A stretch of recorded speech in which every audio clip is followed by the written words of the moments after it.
सामान्य विज्ञान से संबंधित कुछ महत्वपूर्ण प्रश्न हैं जिनको आज हम देखने वाले हैं। ठीक, यह प्रतियोगी परीक्षा के लिए बहुत ही महत्वपूर्ण है।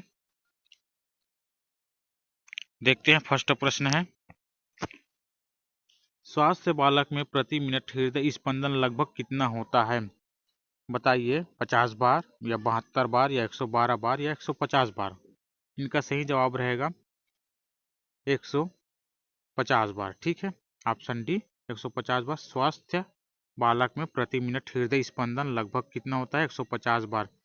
और स्वस्थ वयस्क मनुष्य के शरीर में जो है हृदय गति जो है 72 बार होती है प्रति मिनट। कितने होती हैं? 72 बार।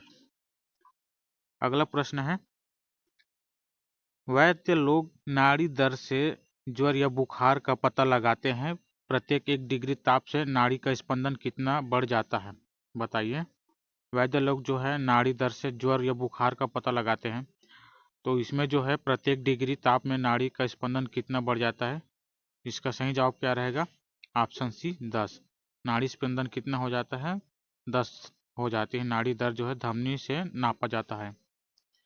अगला प्रश्न है, संपूर्ण मानव रक्त का शुद्धिकरण अशुद्धियों का छानना कहाँ होता है? संपूर्ण है किडनी में होता है। किडनी, इसे क्या कहते हैं? डायलिसिस कहते हैं। रक्त के छानने की प्रक्रिया को क्या कहते हैं? डायलिसिस कहते हैं। रक्त क्या होता है? रक्त का जो है फेफड़े में ऑक्सीकरण होता है। अगला प्रश्न है, समस्त शरीर का भ्रमण करके लौटा हुआ अशुद्ध रक्त हृदय के किस भाग या कक्षा में आकर संग्रहित होता है? बताइए। समस्त शरीर का भ्रमण करके लौटा हुआ जो अशुद्ध रक्त होता है वो कहाँ जाके संग्रहित हो जाता है या इकट्ठा हो जाता है? तो इनका सही जवाब रहेगा ऑप्शन बी, दायां आलिन। दायां आलिन, जिसे राइट एट्रियम बोला जाता है। हृदय के कुल ये 4 भाग होते हैं। क्या क्या होते हैं? दायां आलिन, बायां आलिन और बायां निलय और दायां निलय। ठीक है, इस प्रकार जो है कुल 4 भाग होते हैं हृदय के। अगला प्रश्न है 121, निम्न में से किसके संकुचन के बाद शुद्ध रक्त हृदय से बाहर आकर धमनियों द्वारा विभिन्न अंगों एवं ऊतकों में पहुंचता है? बताइए। शुद्ध रक्त जो हृदय से बाहर आकर धमनियों एवं विभिन्न अंगों ऊतकों में पहुंचता है, इनका सही जवाब रहेगा ऑप्शन ए, बायां निलय या लेफ्ट वेंट्रिकुलम बोला जाता है। ठीक है, अगला प्रश्न है, पल्मोनरी शिराओं या इसको कहा जाता है फुसफुसी शिरा। पल्मोनरी शिराओं या फुसफुसी शिरा द्वारा शुद्ध रक्त का परिसंचरण किसके अतिरिक्त अन्य सभी शिरा अशुद्ध रक्त का परिसंचरण करती है? किनके बीच होता है? बताइए, यह जो है किनके बीच होता है? पल्मोनरी शिराओं फुसफुसी शिरा द्वारा संचरण जो है किनके बीच होता है? तो इनका सही जवाब रहेगा ऑप्शन बी, फेफड़े से बाय आलिन तक जो है ये होता है। ठीक है, अशुद्ध रक्त का परिसंचरण यही होता है, फेफड़े से बाय आलिन तक होता है। ठीक है, अगला प्रश्न है 123, निम्न कथनों में कौन सा सही नहीं है? बताइए, इनका सही जवाब क्या रहेगा? निम्न कथनों में कौन सा कथन सही नहीं है? तो इनका सही जवाब रहेगा ऑप्शन सी, संपूर्ण रक्त परिसंचरण में रक्त एक ही बार हृदय में आता है। ठीक है, इसमें क्या होता है? 2 बार अशुद्ध रुधिर दाएं भाग में तथा शुद्ध रुधिर बाएं भाग में बहता है। ठीक है, अगला प्रश्न है, RH फैक्टर का नाम मूलतः किसे से संबंधित है? RH फैक्टर का नाम जो है मूलतः किससे संबंधित है? इनका सही जवाब रहेगा ऑप्शन डी, बंदर से। RH फैक्टर कहाँ पाए जाते हैं? ये बंदरों में पाए जाते हैं। रिसस बंदर के रक्त में जो है स्थित एक विशेष प्रकार का एंटीजन होता है। ये कहाँ ज्यादातर पाए जाते हैं? ये जो है बस्तर तरफ के क्षेत्रों में पाए जाते हैं। इस प्रकार से RH फैक्टर वाले बंदर। ठीक है, अगला प्रश्न है,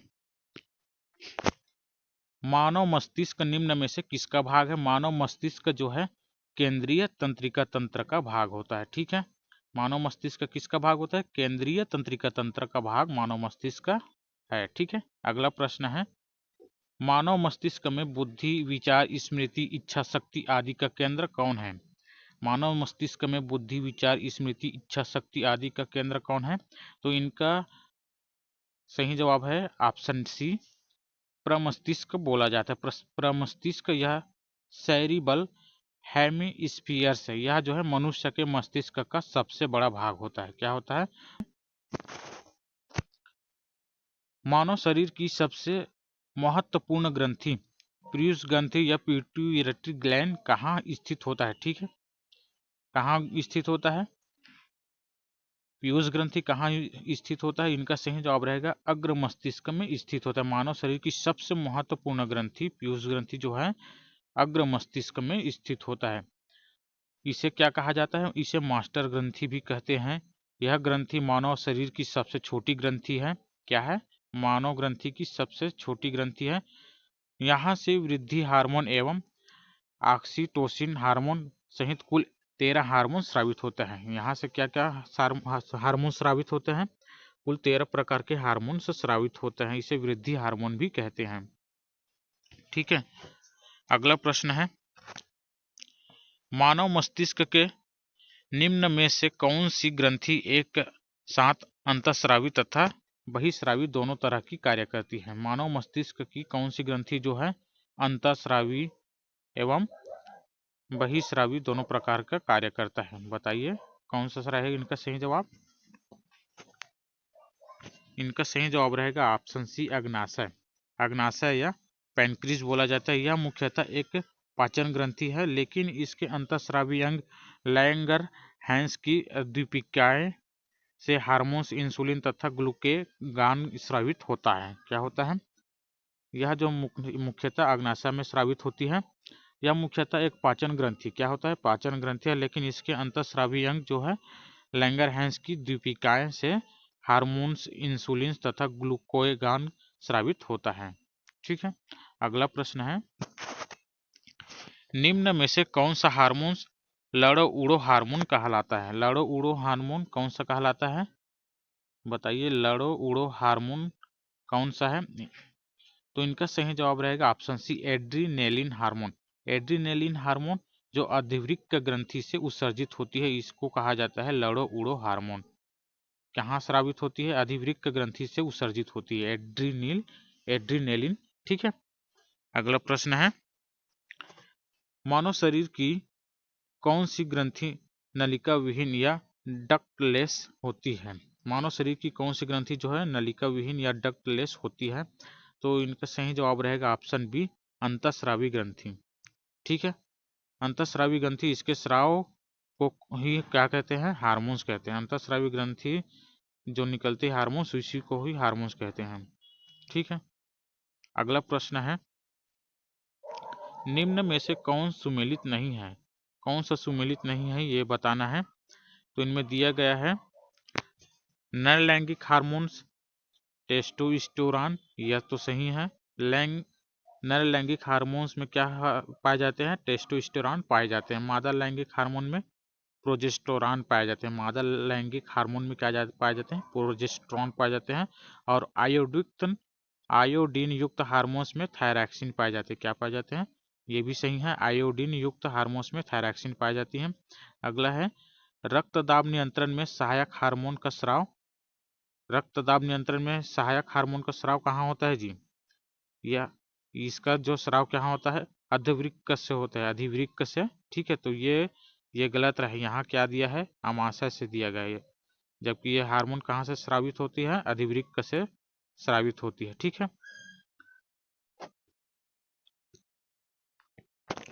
ठीक है, अगला प्रश्न दिया गया है, सूची 1 एवं सूची 2 को सुमिलित करके सही विकल्प का चयन करना है।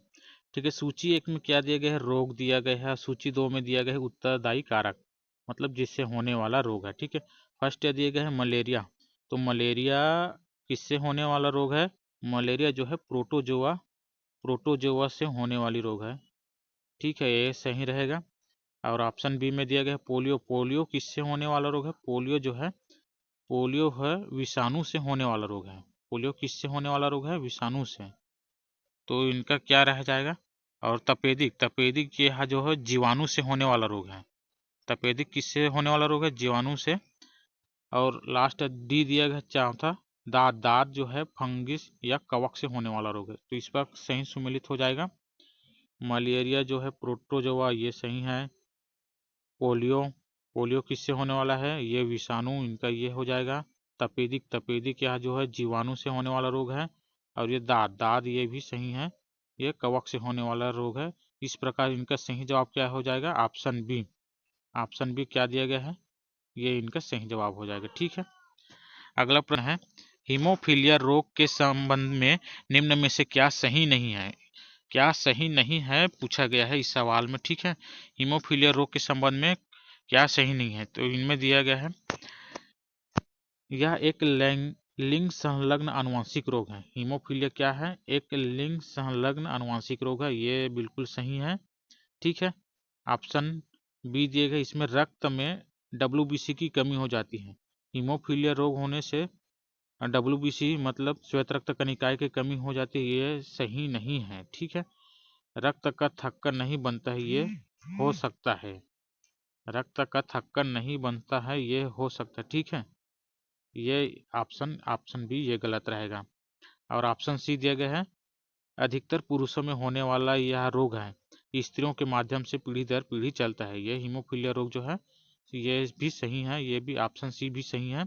अधिकतर यह पुरुष में होने वाला ही रोग होता है जो स्त्रियों के माध्यम से पीढ़ी दर पीढ़ी संचालित होते रहती है। ठीक है, अगला प्रश्न भी दिया गया है। ठीक है, हीमोफीलिक रोगी पिता एवं सामान्य माता की सभी संतानें सामान्य होती है। ठीक है, हीमोफीलिया रोगी जो है होता है वो क्या होता है, पिता एवं सामान्य माता की सभी संतानें क्या होती है, सामान्य होती है। अगला प्रश्न देखते हैं, तो इनका सही जवाब रहेगा ऑप्शन बी, ये रक्त, इसमें रक्त में WBC की कमी हो जाती है, ये इनका सही जवाब रहेगा। ठीक है, अगला प्रश्न है, निद्रा रोग या स्लीपिंग सिकनेस नामक बीमारी किसके द्वारा होती है। निद्रा रोग जो है किसके कारण होती है, बताइए इनका सही जवाब क्या रहेगा। तो इनका सही जवाब रहेगा ऑप्शन बी, टिष्टी मक्खी के काटने से होने वाली रोग होता है। निद्रा रोग जो है टिष्टी मक्खी के काटने से होने वाली रोग है। ठीक है, अगला प्रश्न है, निम्न में से कौन सर्वाधिक संख्या में पाए जाते हैं। तो सर्वाधिक संख्या में कौन सा पाए जाते हैं, सर्वाधिक संख्या में जो है बैक्टीरिया या जीवाणु पाए जाते हैं। ठीक है, ऑप्शन है, निम्न में से किसके रवे को क्रिस्टल बनाकर निर्जीव पदार्थ की भांति बोतलों में भरकर वर्षों तक सुरक्षित रखा जा सकता है। क्रिस्टल बनाकर रवे को क्रिस्टल बनाकर निर्जीव पदार्थ की भांति बोतलों में भरकर रख सकते हैं कई वर्षों तक। तो इनका सही जवाब रहेगा ऑप्शन बी, विषाणु। विषाणु निम्न में से कौन सा विषाणुजन्य रोग नहीं है। निम्न में से कौन सा जो है विषाणुजन्य रोग नहीं है, तो इनका सही जवाब रहेगा हैजा। हैजा जो है विषाणुजन्य रोग नहीं है। चेचक, खसरा एवं रेबीज क्या है, ये विषाणु से होने वाला रोग है। हैजा जो है जीवाणुजन्य नहीं है, ये दूषित भोजन तथा पानी के द्वारा होने वाला रोग है। दूषित भोजन एवं दूषित पानी के सेवन से होने वाला रोग हैजा है। ठीक है, अगला प्रश्न है, निम्न में से कौन सा जीवाणुजन्य रोग नहीं है। तो यही ऑप्शन है छोटी माता। छोटी माता यह विषाणुजन्य रोग नहीं है। ठीक है, डिप्थीरिया, न्यूमोनिया, प्लेग यह सब जो है विषाणु से होने वाला रोग है। ठीक है, छोटी माता जो विषाणुजन्य रोग है। अगला प्रश्न है, अगला प्रश्न है, अचार, चमड़े की वस्तुओं, अनाज आदि को खराब करने में कौन सा महत्वपूर्ण स्थान रखता है। अचार, चमड़े की वस्तु या अनाज आदि को खराब करने में कौन सा जो है महत्वपूर्ण भूमिका रखता है। तो इनका सही जवाब रहेगा ऑप्शन सी, कवक। कवक यह जो है फंगस, इसको फंगस बोला जाता है, ये जो है अचार, चमड़े, वस्तु, अनाज आदि को नष्ट कर देते हैं। इसमें क्या होता है, एथलीट फुट है, फीवर, दाद आदि होता है। ठीक है, अगला प्रश्न है, कार्बोहाइड्रेट के अतिरिक्त निम्न में से कौन सा भोजन का ऊर्जा उत्पादन घटक है। कार्बोहाइड्रेट के अतिरिक्त निम्न में से कौन सा जो है भोजन ऊर्जा उत्पादक घटक है। तो इनका सही जवाब रहेगा ऑप्शन है वसा। ऑक्सीकरण के बाद ये कार्बोहाइड्रेट की तुलना में दुगने से भी अधिक ऊर्जा उत्पन्न करते हैं। वसा क्या करते हैं, ऑक्सीकरण के बाद क्या होते हैं, कार्बोहाइड्रेट की तुलना में दुगुने से भी अधिक ऊर्जा उत्पन्न करते हैं, वसा है। ठीक है, अगला प्रश्न है लंबे समय तक यदि शारीरिक कार्य किया जाए, किसी प्रकार के कठोर कार्य किया जाए तो है थकान का अनुभव क्यों होता है? तो इनका कारण है ग्लूकोज का अवक्षेप होना। ग्लूकोज का अवक्षेप होने के कारण जो है थकान अनुभव होते हैं। हल्के कार्य के बाद थकान लैक्टिक अम्ल के संचयन के कारण होते हैं। हल्के कार्य के बाद जो थकान होता है वह लैक्टिक अम्ल के संचयन के कारण होता है। ठीक है, अगला प्रश्न है निम्न में से किसमें सर्वाधिक मात्रा में प्रोटीन पाया जाता है? निम्न में से किसमें जो है सर्वाधिक मात्रा में प्रोटीन पाया जाता है? तो इनमें दिया गया है सही जवाब है ऑप्शन डी सोयाबीन।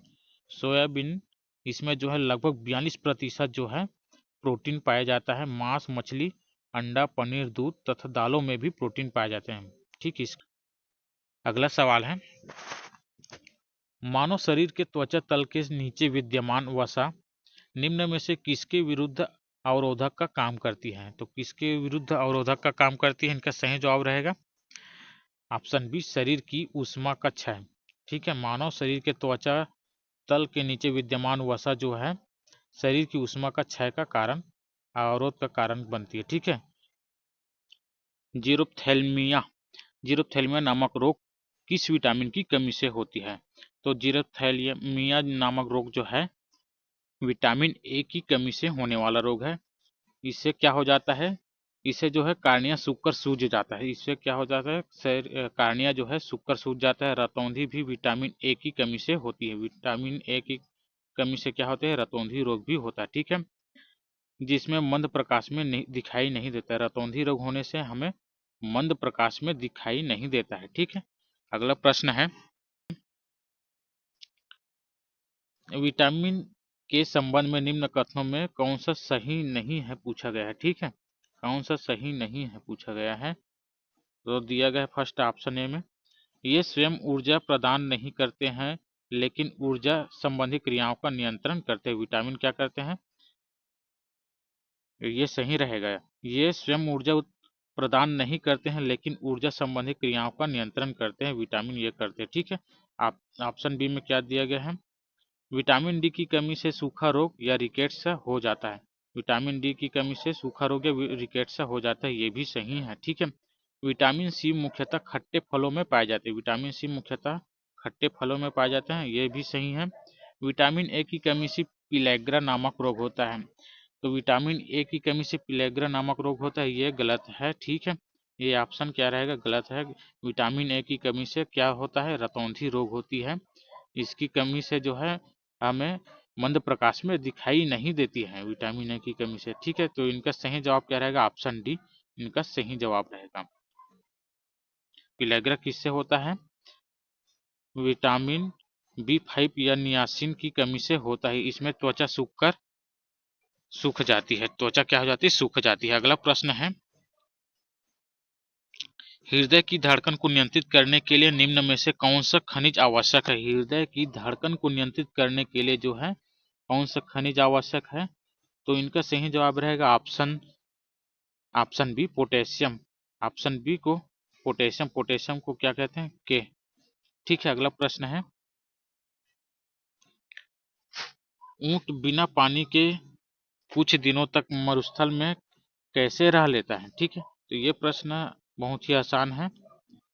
ऊंट कुछ दिनों तक जो है मरुस्थल में बिना पानी के रह जाता है। तो इनका कारण है अपने कुबड़ में जमा वसा या चिकनाई का प्रयोग करके रह सकता है। ठीक है, अपने कुछ वसा के रूप में जो है पानी को इकट्ठा करके रख लेते हैं और आवश्यकता पड़ने पर वो उपयोग करते हैं। ठीक है, इसे चिकनाई वाले जगह में। ठीक है, अगला प्रश्न है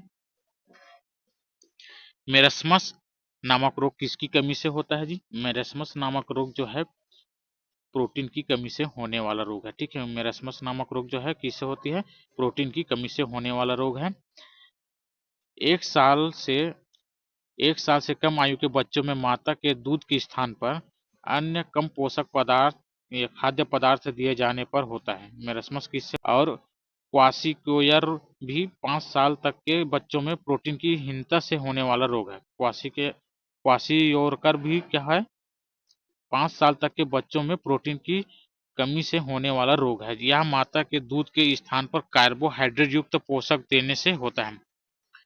हम क्या कर देते हैं, कार्बोहाइड्रेट युक्त पोषक दे देते हैं जिस माता के दूध के स्थान पर, इसी की वजह से जो है क्वाशियोरकर नामक रोग हो जाता है। ठीक है, अगला प्रश्न है, खनिजों की कमी से होने वाले खनिजहीनता रोग एवं खनिजों के संबंध में निम्न में से कौन सा सुमेलित नहीं है। तो बताना है कौन सा सुमेलित नहीं है, बताना है। तो देखते हैं, फर्स्ट एनीमिया। एनीमिया यह जो है लोहा से या आयरन की कमी से होने वाला रोग है। ठीक है, लोहा मतलब ये है कि आयरन की कमी से होने वाला रोग। तो ये एनीमिया, ये भी सही है ऑप्शन ए। ऑप्शन बी में क्या दिया गया है, हाइपोकेलेमिया। हाइपोकेलेमिया नामक रोग जो है पोटेशियम की कमी से होता है। पोटेशियम, ये भी सही है। ये ठीक है, इसको कैसे डिनोट किया जाता है पोटेशियम को। और ऑप्शन सी दिया गया हाइपोनेट्रीमिया, कैल्शियम की कमी से। तो इनका जवाब गलत है, ऑप्शन सी ये गलत रहेगा इनका।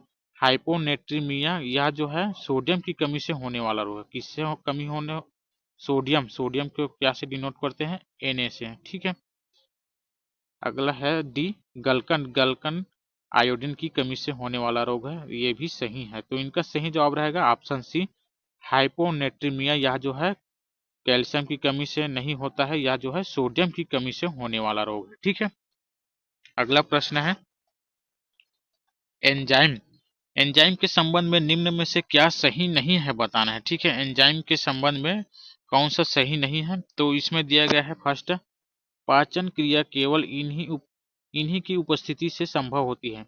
एंजाइम की उपस्थिति से मतलब, ठीक है, तो ये भी सही है। पाचन क्रिया जो हमारे शरीर में होती है एंजाइम की उपस्थिति में ही होती है। ठीक है, अगला दिया गया है ऑप्शन बी, कोलाइड स्वभाव के होने के कारण ये किसी जैव रासायनिक अभिक्रिया को उत्प्रेरित करने के बाद नष्ट हो जाते हैं, ये भी सही है। ठीक है, ऑप्शन सी दिया गया, एंजाइम की सक्रियता पर माध्यम के पीएच मान का कोई प्रभाव नहीं होता है। ठीक है, तो ये ऑप्शन का क्या रहेगा, गलत रहेगा, ये ऐसा नहीं है। प्रत्येक एंजाइम एक निश्चित पीएच मान पर सक्रिय होते हैं। क्या होते हैं, प्रश्न सी ये गलत रहेगा। ऑप्शन डी क्या दिया गया है, ये शारीरिक ताप पर सर्वाधिक क्रियाशील होते हैं तथा 60 अंश सेल्सियस पर नष्ट हो जाते हैं, ये सही है। जिनके शरीर जो है गर्म होता है उन पर जो है, उनके शरीर पर जो है एंजाइम बहुत ही अच्छी तरह से कार्य करते हैं। ठीक है, तो इनका सही जवाब रहेगा ऑप्शन सी। ठीक है, अगला प्रश्न है, पाचन क्रिया में सहायक जठर रस का उद्गम निम्न में से किस अंग से होता है। पाचन क्रिया में सहायक जठर रस जो है निम्न में से किसके कारण होता है। तो इनका सही जवाब रहेगा ऑप्शन बी, अमाशय। अमाशय, ठीक है, इसके बारे में देख सकते हैं, मुख्य से लाल रस तथा यकृत से पित्त रस निकलना कहाँ होता है, अमाशय में ही होता है। अगला प्रश्न है, निम्न में से किसका क्रियात्मक एकक कहा जाता है। तो इनका सही जवाब क्या रहेगा, क्रियात्मक एकक कहा जाता है। इनका सही जवाब रहेगा ऑप्शन ए, वृक्क या किडनी बोला जाता है। वृक्क या किडनी, यहाँ जो है क्रियात्मक एकक जो है वृक्क से होता है। वृक्क शरीर का सर्वाधिक क्या है, सक्रिय ग्रंथि है।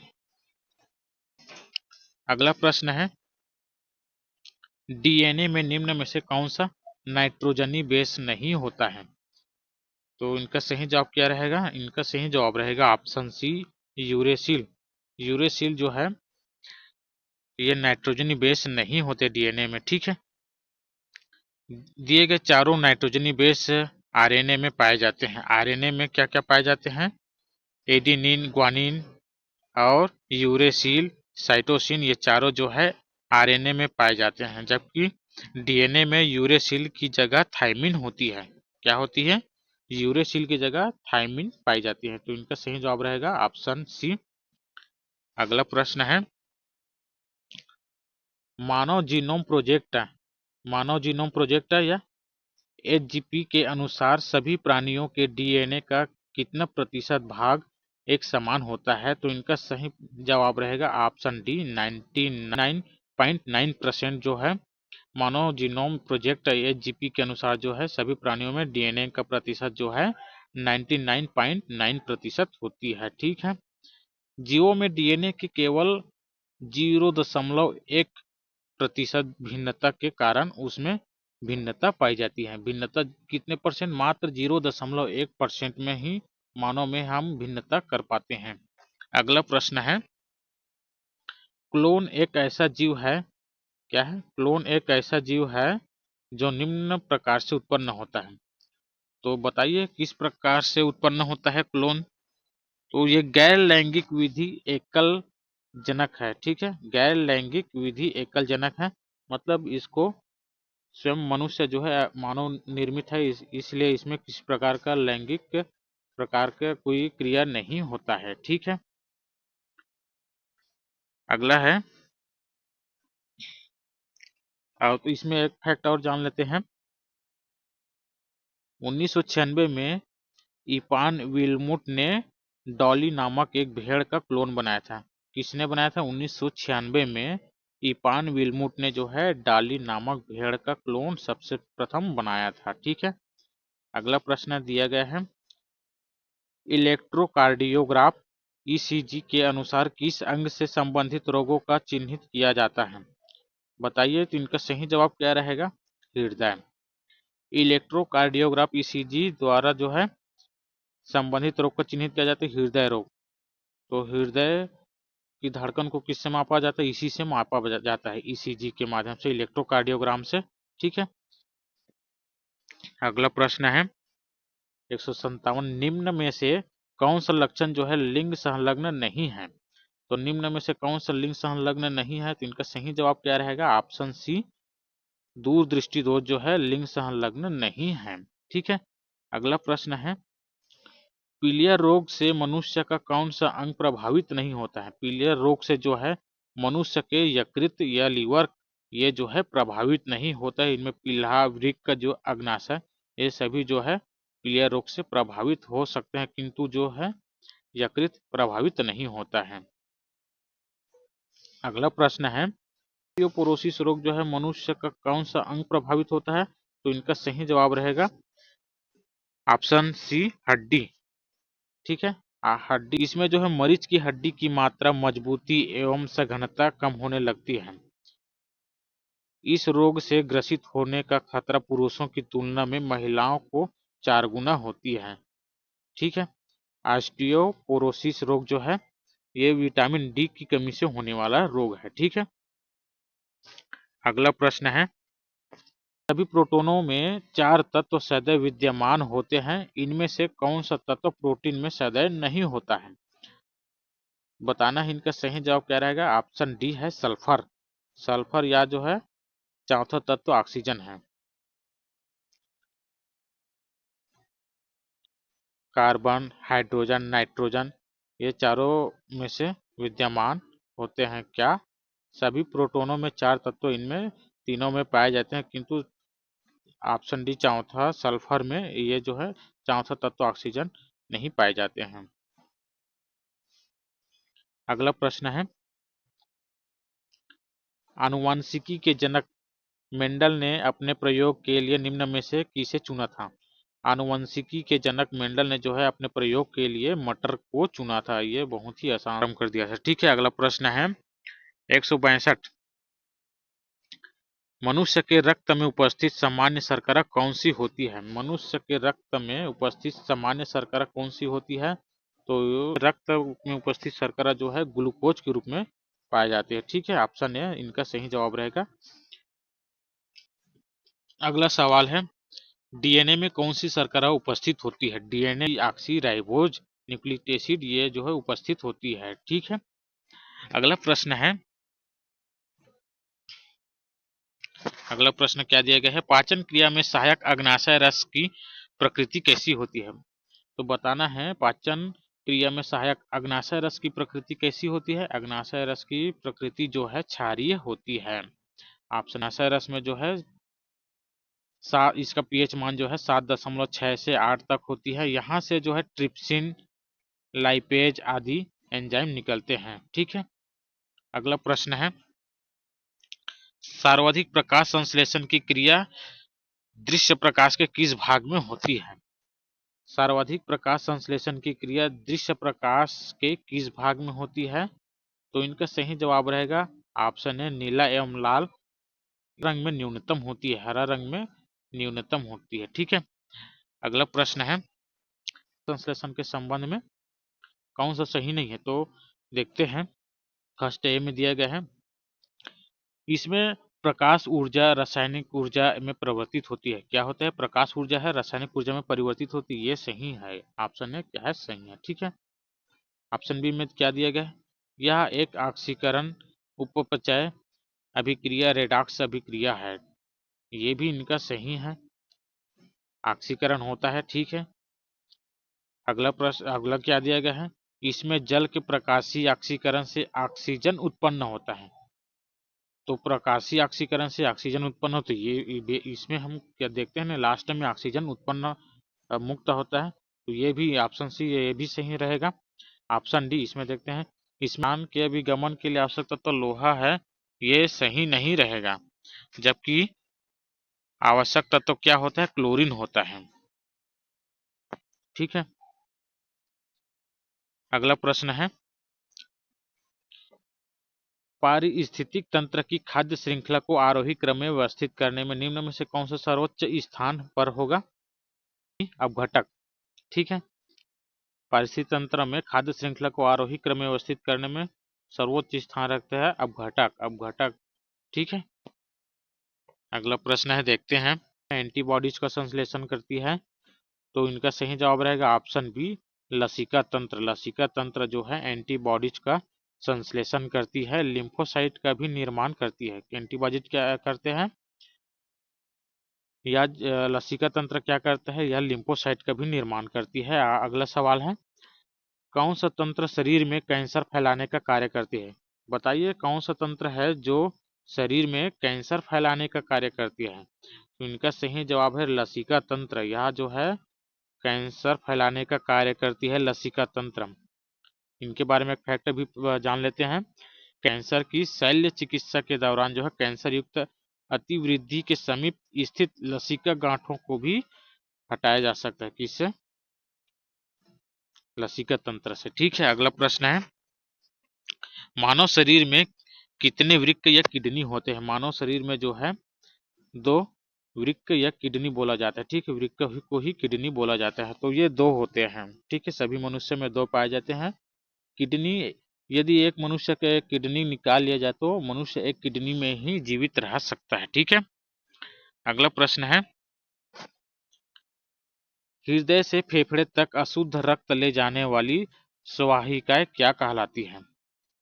बताइए हृदय से फेफड़े तक अशुद्ध रक्त ले जाने वाली रक्त वाहिका क्या कहलाती है? तो इनका सही जवाब रहेगा ऑप्शन सी दिया गया है पल्मोनरी धमनी। पल्मोनरी धमनी जो है अकेली धमनी जिसमें क्या होता है? अशुद्ध रक्त प्रवाहित होती है। अगला प्रश्न है एस के एस ए नोड कहाँ पाई जाती है? एस ए नोड कहाँ पाई जाती है बताना है। ऑप्शन बी हृदय में पाई जाती है। एस ए नोड कहाँ पाई जाती है? हृदय में पाई जाती है। इनके बारे में एक फैक्ट भी जान लेते हैं।